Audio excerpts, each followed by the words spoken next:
যত বড় মুখ নয় তত বড় কথা। তোকে আপনারা কিন্তু এতক্ষণে অনেক কথা বলছেন। কে তুই? আপনারা এখন আমার ভাইকে চিনতে পারেননি? আমার ভাই এই শহরের একজন বিজনেসম্যান।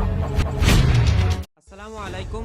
আপনাদের অবগতির জন্য জানানো যাচ্ছে যে জনাব হৃদয় সাহেবের এই অ্যাওয়ার্ডের 100 বিঘা সম্পত্তি এবং বড় বড় 10টি প্রজেক্ট রয়েছে, যেটা এখন নিলামে ওঠানো হচ্ছে, যার বর্তমান বাজার মূল্য হিসেবে এর ভিত্তি মূল্য নির্ধারণ করা হয়েছে 1000 কোটি টাকা।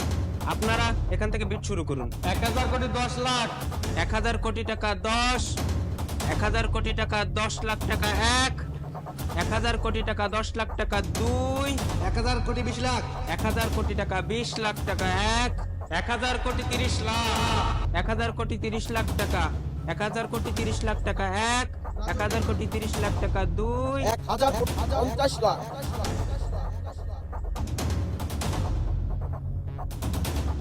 আরে কি ব্যাপার, আপনাদের অনুষ্ঠানে এই ধরনের লোকজন কিভাবে আসে? এই তুই কে? আর তুই এখানে কিভাবে আসলি? যা এখান থেকে যা। আরে আপনারা এভাবে কেন কথা বলছেন? আপনারা একটা নিলামের কার্যক্রম শুরু করেছেন, আমি সেখানে অংশগ্রহণ করতে এসেছি। আপনারা এত কথা না বলে নিলামের কার্যক্রম শুরু করুন। এই ফকির, কি বললি তুই? এই নিলামে সকল সম্পত্তি তুই কিনে নিবি? এই সকল সম্পত্তির দাম প্রায় 100 কোটি টাকা। আর তুই এত কোটি টাকা কোনোদিন স্বপ্ন দেখেছিস? আরে সাহেব, 100 কোটি টাকা হোক আর 200 কোটি টাকা হোক, টাকা পয়সা কোনো ব্যাপার না। আপনারা একটা নিলামের কার্যক্রম শুরু করেছেন, আর দামে দরে হলে সকল সম্পত্তি আমি নিয়ে নিব। আর তাছাড়া আপনি শুনলেন না, আমি এখানে এসেই 1000 কোটি 50 লক্ষ টাকা বিট দিয়েছি। এই পাগলের বাচ্চা, ফাজলামের একটা লিমিট থাকে। তোকে বাসা থেকে কে এখানে বের হতে দিছে? শোন, এমনিই কিন্তু মন মানসিকতা ভালো না। আমাদের কাজ আমাদের করতে দে, এখান থেকে তুই যা। আমি একটা জিনিস বুঝতে পারছি না, আপনারা এমন কেন করছেন? আমি তো বারবারই বলছি যে এখানে একটা নিলামের কার্যক্রম হচ্ছে, আমি সেখানে অংশগ্রহণ করেছি জমিগুলো কেনার জন্য। আমার যদি দাম দরে পছন্দ হয়, তাহলে এখান থেকে এই সম্পত্তিগুলো আমি নিয়ে নিব। এই ফকির কামলা, তুই যে বললি এখানের সমস্ত সম্পত্তি তুই কিনে নিবি, আবার তুই 100 কোটি 50 লাখ টাকা বিটও করলি। আমার তো মনে হয় না তোর কাছে খুঁজলে 150 টাকাও পাওয়া যাবে। দেখুন ভাই, কার ভিতরে কি আছে এটা কিন্তু উপর থেকে বোঝা যায় না। দেখুন, ঝিনুক দেখতে কিন্তু কালো, কিন্তু ভিতরে ঠিকই উজ্জ্বল মুক্ত থাকে। এই তুই কিন্তু আমাদের এখানে এসে আমাদের অনেক সময় নষ্ট করেছিস, আর তোর এই পাগলামো কিন্তু অনেক সহ্য করেছি। এখান থেকে যা। আপনি বললেই তো আমি এখান থেকে চলে যাব না। আমি এখানে এসেছি আমার নিজের ইচ্ছায়, এখান থেকে যাব আমার ইচ্ছায়, তাও এই নিলামের সকল কার্যক্রম শেষ করে। এই আপনারা আপনাদের নিলামের কার্যক্রম শুরু করুন। ও ভাই, আপনারা আমাদেরকে এখানে ডেকেছেন, আপনাদের কথা মতোই আমরা এখানে এসেছি। কিন্তু এসে আমরা এসব কি দেখতেছি? আপনারা আগে এই লোকটিকে এখান থেকে বের করুন, তারপরে নিলামের কার্যক্রম শুরু করুন। আরে হ্যাঁ, সাহেব তো একদম ঠিক কথাই বলেছে। এই রাস্তার পাগল আমাদেরকে সেই তখন থেকে ডিস্টার্ব করছে। আমরা সবাই ভদ্রলোক এবং শিক্ষিত, তাই এতক্ষণ পর্যন্ত এই পাগলের অগুছালো কথা আমরা সহ্য করে গেছি। আমরা কিন্তু আর সহ্য করব না। হয় একে এই নিলাম থেকে বের করে দেন, না হলে কিন্তু আমরা এই নিলামে কেউ থাকবো না। এই আপনারা কি বলেন? হ্যাঁ হ্যাঁ, ঠিক ঠিক ঠিক। আব্দুল্লাহ সাহেব, ব্যাপারটা কিন্তু অন্যদিকে চলে যাচ্ছে। আপনি এখন কি যে একটা করেন। আচ্ছা ঠিক আছে, আপনি ঠিক কথাই বলেছেন, আমি দেখতেছি বিষয়টা। এই ফকির কামলা, তোর এতক্ষণ অনেক কথা সহ্য করেছি, যা এখান থেকে বের হ। এই আপনারা সবাই দাঁড়ান। আপনারা কেন আমার ভাইকে এখান থেকে বের করে দিচ্ছেন? আরে এই দেখো, এ আবার আর এক ফকিরের বাচ্চা আগা মনে হয়েছে। এই তুই এখানে কিসের জন্য এসেছিস? আচ্ছা যাই হোক, তুই যখনই এসেছিস তোর ফকির ভাইকে নিয়ে এখান থেকে চলে যা। মাইন্ড ইওর ল্যাঙ্গুয়েজ, মুখ সামলে কথা বলবেন। আপনারা কেন আমার ভাইকে ফকির বলছেন? আপনারা আমার ভাইকে চেনেন না।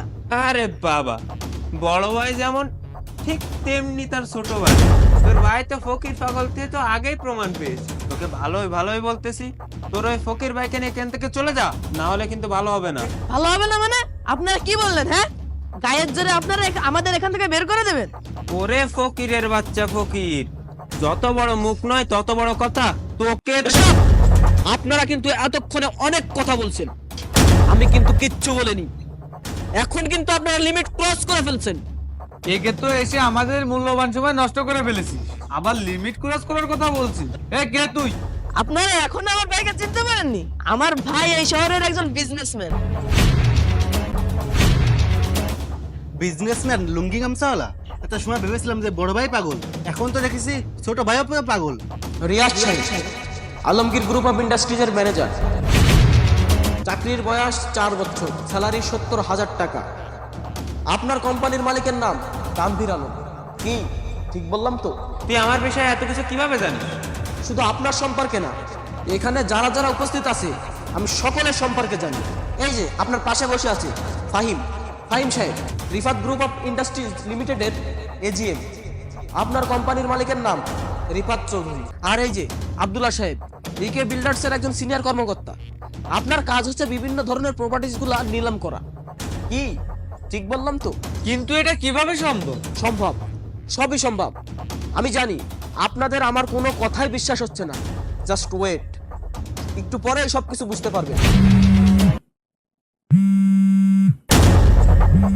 কলটা রিসিভ করুন এবং লাউডে রাখুন। হ্যালো স্যার, আসসালামু আলাইকুম। সালাম। শুনুন, আপনাকে একটা কথা বলতে ভুলে গেছি। আজ ওখানে নিলামে রাজন সাহেব আসবে। উনি কিন্তু অনেক বড় একজন বিজনেসম্যান। ওনার সাথে কোঅপারেট করে কাজ করবেন। মনে রাখবেন, আমাদের বেশিরভাগ ডিল ওনার সাথেই হয়। সেইভাবে ওনার সাথে ব্যবহার করবেন। রাখছি।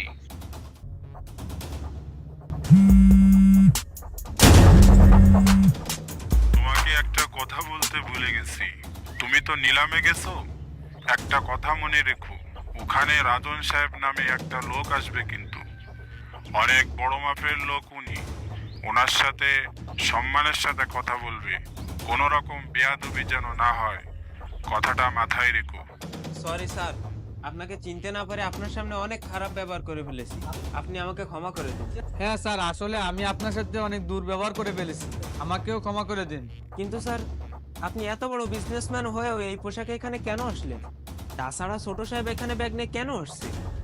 আসলে আমি একটু দেখতে চাচ্ছিলাম একজন মানুষ মানুষকে সম্মান করে নাকি তার পোশাককে সম্মান করে। হয়তো আমি এখানে না আসলে বুঝতেই পারতাম না যে আপনারা মানুষদের পোশাক দেখে জাজ করেন। যাই হোক, আপনারা যেন কি বললেন? আমার ভাইকে কেন আমি এখানে আসতে বলছি? আর এই ব্যাগের ভিতর কি আছে? আমার ভাইকে আমি এখানে আসতে বলছি, আর এই ব্যাগের ভিতর 2000 কোটি টাকা আছে। আমি আপনাদের সমস্ত প্রপার্টি বিনা নিলামে 2000 কোটি টাকা দেখে নেব। হ্যাঁ স্যার, আসুন আসুন। তোরা কে কোথায় আছিস? স্যারের জন্য একটু নাস্তা পানির ব্যবস্থা কর। থাক হৃদয় সাহেব, আমি এখানে কফি বা নাস্তা করার জন্য আসিনি। আচ্ছা, আপনারা এমন কেন বলুন তো? আপনারা কেন মানুষদের পোশাক থেকে বিবেচনা করেন? একটা মানুষের টাকা পয়সা অর্থ সম্পদ থাকতেই পারে, তার জন্য যে তার সবসময় ভালো দামি কাপড় চোপড় পরে থাকতে হবে এইটা না। আগে পোশাককে সম্মান নয়, আগে মানুষ হয়ে মানুষকে সম্মান করতে শিখুন, তাহলে দেখবেন সমাজটা কত সুন্দর হয়ে গেছে। আজকে আপনারা এখানের প্রত্যেকটা মানুষ আমার সাথে যে ব্যবহারটা করেছেন, এটা আমি আশা করিনি। আমি যদি আপনাদের মালিকদের এইসব কথা জানাই, তাহলে আপনাদের কি হবে বুঝতে পারছেন? স্যার, দয়া করে এমনটা করবেন না, তাহলে আমাদের অনেক ক্ষতি হয়ে যাবে। হ্যাঁ স্যার, আসলে তো আমরা না বুঝে করে ফেলেছি, দয়া করে আপনি আমাদের আরেকটা সুযোগ দিন।